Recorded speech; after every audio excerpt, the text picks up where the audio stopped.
इस कहानी की शुरुआत कनाडा से होती है, जहां पर आबादी बढ़ने पर वहां की सरकार ने एक से ज्यादा बच्चे पैदा करने पर बैन लगा दिया था। कोई भी दूसरा बच्चा पैदा नहीं कर सकता, चाहे उनका पहला बच्चा मर ही क्यों न गया हो। और अगर कोई भी इस कानून को तोड़ता तो उसे देश की सबसे खतरनाक जेल में भेज दिया जाता था। कनाडा और यूएसए के बॉर्डर पर काफी टाइट सिक्योरिटी की गई थी, जहां से लोगों की अच्छे से तलाशी लेने के बाद ही उन्हें आगे जाने दिया जाता था। यहीं पर हम कार में एक कपल को देखते हैं, जिसमें हस्बैंड का नाम जॉन ब्राउन था, जो कि पहले फौजी हुआ करता था। वो अपनी वाइफ कैरन के साथ था। कैरन ने अपने कोट के नीचे एक मैग्नेटिक वेस्ट पहनी हुई थी। दरअसल वो प्रेग्नेंट है और यहाँ से दूर जाकर अपने दूसरे बच्चे को जन्म देना चाहती थी, और इस वेस्ट से चेकिंग के दौरान उसकी असलियत सामने नहीं आ पाएगी। खैर, अब यहाँ पर जब गार्ड उनके सामान की तलाशी ले रहे थे तो यहाँ एक लड़की को प्रेग्नेंट होने की वजह से अरेस्ट कर लिया गया, जिससे कैरन और भी डर गई। लेकिन उसकी पहनी हुई मैग्नेटिक वेस्ट ने उसे बचा लिया। लेकिन जैसे ही वो वहाँ से जाने लगी, एक फौजी की नजर उनकी उस मैग्नेटिक वेस्ट पर पड़ गई, जिसके बाद कई सारे सिपाही उन्हें पकड़ने के लिए उनके पीछे दौड़ पड़े। जॉन ने अपनी वाइफ और बच्चे को बचाने के लिए कैरन से वहां से भाग जाने के लिए कहा, और उसने खुद वहीं रुककर सैनिकों को रोकने का फैसला किया। लेकिन यहाँ पर जॉन को पकड़ लिया गया और उसे बाकी कैदियों के साथ बंदी बनाकर एक जेल में ले जाया गया, जिसका नाम है फोर्ट्रेस। और ये देश की सबसे हाई टेक्नोलॉजी वाली जेल थी। ये रेगिस्तान के एकदम बीचों बीच बनी हुई थी। यहाँ से बचकर निकलना किसी के लिए भी नामुमकिन था। जब कैदी यहाँ पर पहुँचे तो गार्ड्स ने उनके पूरे कपड़े उतरवाकर अच्छे से उनकी चेकिंग की, जिसके बाद कैदियों को एक कमरे में ले जाकर उनके पेट में एक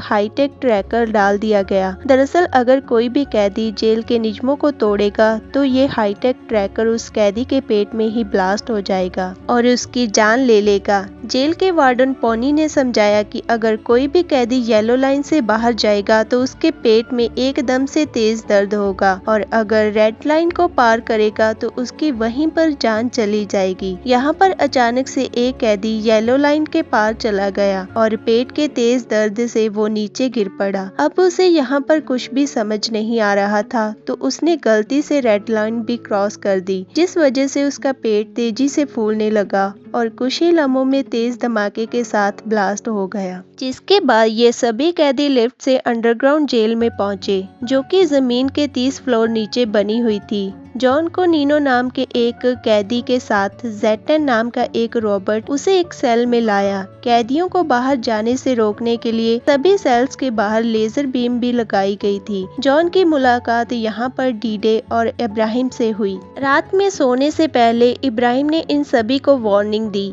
कि कोई भी यहाँ पर सपना न देखे। सबके सोने के बाद वो जेटन रोबोट यहाँ पर चेकिंग के लिए आया और वो यहाँ पर जॉन का दिमाग स्कैन करके उसके सपने में घुस गया। जॉन सपने में अपनी वाइफ कैरन को देख रहा था। अपने मॉनिटरिंग रूम से पॉबी उस रोबोट की मदद से जॉन का सपना देख पा रहा था और उसकी नजर कैरन पर पड़ गई, क्योंकि यहाँ पर किसी को भी सपना देखने की परमिशन नहीं थी। इसीलिए पो ने जॉन का सिक्योरिटी डिवाइस ऑन कर दिया, जिससे उसके पेट में तेज दर्द होने की वजह से वो नींद से जाग गया। अगले दिन जब ये लोग जेल में मजदूरी कर रहे थे तो यहाँ पर एक मेडेक्स नाम के आदमी ने नीनो के साथ गलत हरकत करके उसका फायदा उठाना चाहा। जॉन जैसे ही उसे बचाने के लिए गया कि जेड ने उन तीनों के पेट में वो डिवाइस एक्टिवेट करके उनके पेट में दर्द कर दिया, जिसके बाद उन्हें एक छोटे से लेजर सेल में रख के उनसे पूछा गया कि आखिर लड़ाई की शुरुआत किसने की। अब क्योंकि नीनो मेडॉक्स से बहुत डरता था, इसीलिए वो चुप रहा और अपने दोस्त को बचाने के लिए जॉन ने लड़ाई का इल्जाम अपने सर ले लिया। इसके बाद जॉन को पो के ऑफिस में ले जाया गया।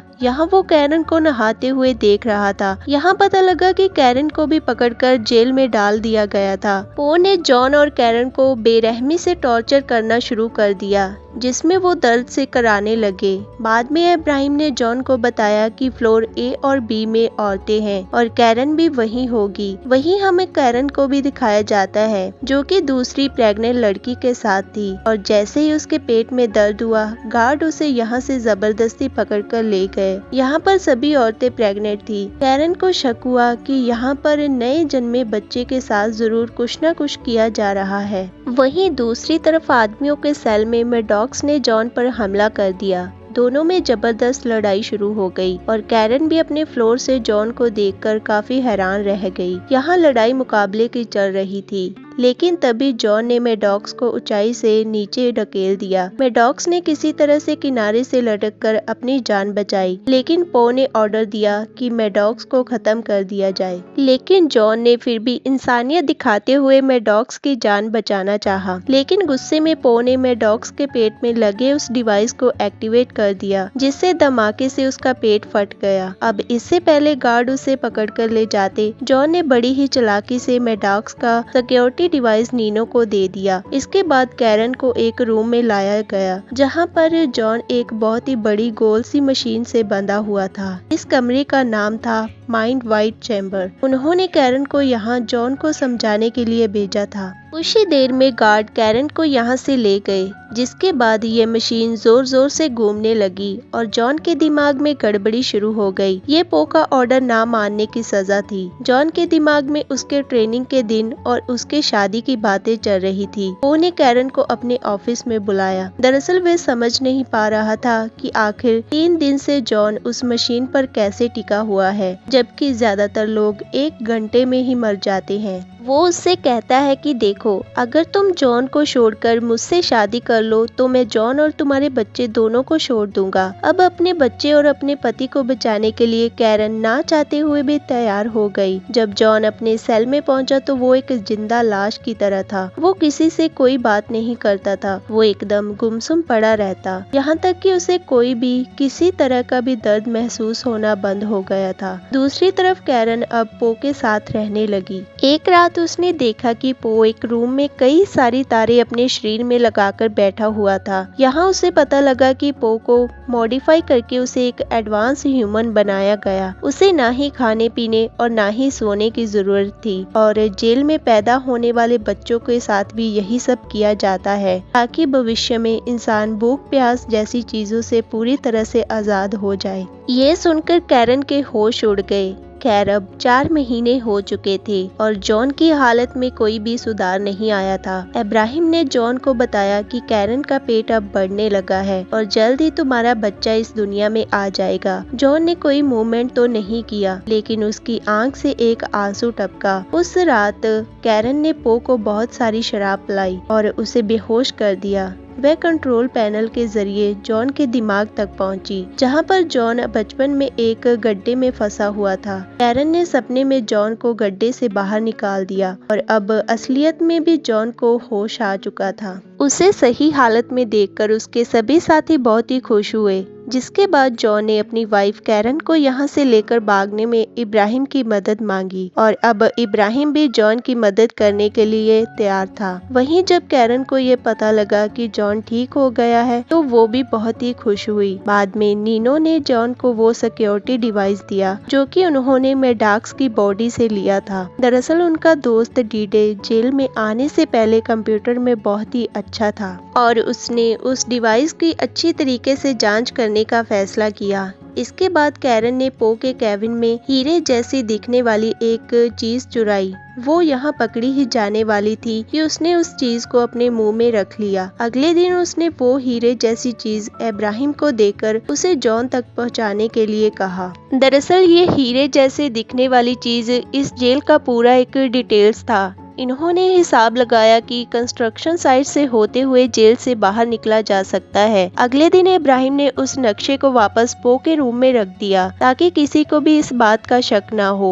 दूसरी तरफ डीडे ने भी ये पता लगा लिया कि वह सिक्योरिटी डिवाइस कैसे काम करता है। उस डिवाइस के अंदर एक बहुत ही ताकतवर मैग्नेट लगी हुई थी। उन्होंने इस डिवाइस की मदद से अपने शरीर में लगे हुए डिवाइसेस को बाहर निकालने का फैसला किया और उनका यह प्लान काम किया और सभी के सिक्योरिटी डिवाइसेस बाहर आ गए। अगले दिन जेड रॉबर्ट ने पो को बताया कि जेल में कुछ गड़बड़ी चल रही है। जब पो ने अपने सीसीटीवी कैमरा में देखा तो उसने कैरन को वो लेंस चुराते हुए और साथ ही इब्राहिम को वापस रखते हुए भी देखा, लेकिन इससे पहले वो कुछ कर पाता जेड ने उसे बताया कि उसकी लापरवाही की वजह से उसे डायरेक्टर की पोस्ट से हटा दिया गया है। दूसरी तरफ जॉन की पूरी टीम अपने काम में लग गई। वो यहाँ से भागने की पूरी तरह से तैयारियां कर चुके थे। उन्होंने अपने अंदर से उन डिवाइसेस को निकालकर कंस्ट्रक्शन साइट की पाइप पर लगा दिया और आपस में लड़ाई शुरू कर दी। जब जेड को उनकी लड़ाई के बारे में पता लगा तो उसने उन डिवाइसेस को एक्टिवेट कर दिया, लेकिन वो डिवाइस तो पाइप के ऊपर लगे हुए थे और जोरदार धमाका हुआ और पाइप फट गई और वहाँ भागने का एक रास्ता बन गया। लेकिन इससे पहले वो वहाँ से भाग पाते, पो ने कंट्रोल रूम से पाइप में बेहद गर्म हवा छोड़ दी। वहीं कई सारे हाईटेक रोबोट ने यहाँ आकर उन पर गोलियां बरसाना शुरू कर दी। वो लोग अब इस पाइप में फंस चुके थे। दूसरी तरफ इब्राहिम कैरन को जेल में लेने पहुंचा, लेकिन उसी वक्त पो वहां आ गया। उसने इब्राहिम को मार डाला और गार्ड्स कैरन को यहाँ से खींच कर ले गए ताकि उसके बच्चे को भी एडवांस ह्यूमन बनाया जा सके। दूसरी तरफ जॉन की टीम एक रोबोट को मार गिराने में कामयाब हो गई। तभी उन्हें पता लगा कि ये कोई रोबोट नहीं बल्कि एडवांस ह्यूमन ही है। जॉन ने उस रोबोट की बंदूक उठाई और बाकी रॉबर्ट्स का सामना करते हुए वापस जेल में पहुंचा और आखिरकार सभी लोग एक लिफ्ट में चढ़कर ऊपर जाने लगे। उन्होंने पो के कैबिन में जाकर कैरन को ढूंढा, लेकिन तभी उसकी नजर सीसीटीवी कैमरा पर पड़ी, जहां पर उसके और कैरन के बच्चे को डॉक्टर जबरदस्ती पकड़कर उसे बाहर निकाल रहे थे। जॉन ने पो को धमकाते हुए कहा कि वो ये ऑपरेशन बंद करवाए, लेकिन पो अब एक डायरेक्टर नहीं था, इसीलिए उसकी अब कोई सुनेगा भी नहीं। लेकिन तभी एक रोबोट ने उसे पहचानकर उन पर हमला कर दिया और ऐन वक्त पर सभी कैदी वहां से हट गए और गोली आकर सीधी पो को लगी। उसके मरने के बाद डीडे ने कंट्रोल पैनल से डॉक्टर को रोकने की कोशिश की, लेकिन ऐसा करने से पहले ही एक सिपाही ने उसे शूट कर दिया। अब जॉन ने अपने दोस्त का बदला लिया और डीडे ने अपनी बची कुची ताकत से इस जेल का पूरा इलेक्ट्रिक सिस्टम ही खराब कर दिया। अब डॉक्टर्स रुक जाते हैं और सिक्योरिटी सिस्टम भी बंद हो गया, जिसका फायदा उठाकर सभी कैदी जेल से भागने लगे। इन तीनों ने मेक्सिको का बॉर्डर क्रॉस करके ही अपनी गाड़ी रोकी। अब नीचे उतरकर कैरन अपने बच्चे को जन्म देने ही वाली थी कि वो जेल का ट्रक अपने आप चलने लगा। पता लगा कि उस ट्रक को अब भी जेल से कंट्रोल किया जा रहा था। उसने नीनो को कुचलकर मार डाला। अब जॉन उसका सामना करने के लिए बाहर गया और कैरन झोंपड़ी में तड़प रही थी। जॉन ने उस ट्रक को एक धमाके से उड़ा दिया, लेकिन बदकिस्मती से वो ट्रक झोंपड़ी से जा टकराया और जॉय को लगा कि कैरन भी अंदर दबकर मर गई। अब जॉन रोता हुआ अपनी वाइफ को ढूंढने लगा, लेकिन वो सही मौके पर उस झोंपड़ी से निकल गई थी। वो एकदम सेफ थी और उसके हाथ में एक प्यारा सा बच्चा था। इस तरह से जॉन और कैरन अपने बच्चे को बचाने में कामयाब हो गए। तो दोस्तों, इसी के साथ हमारी आज की कहानी यहीं पर समाप्त हो जाती है। Thanks for watching.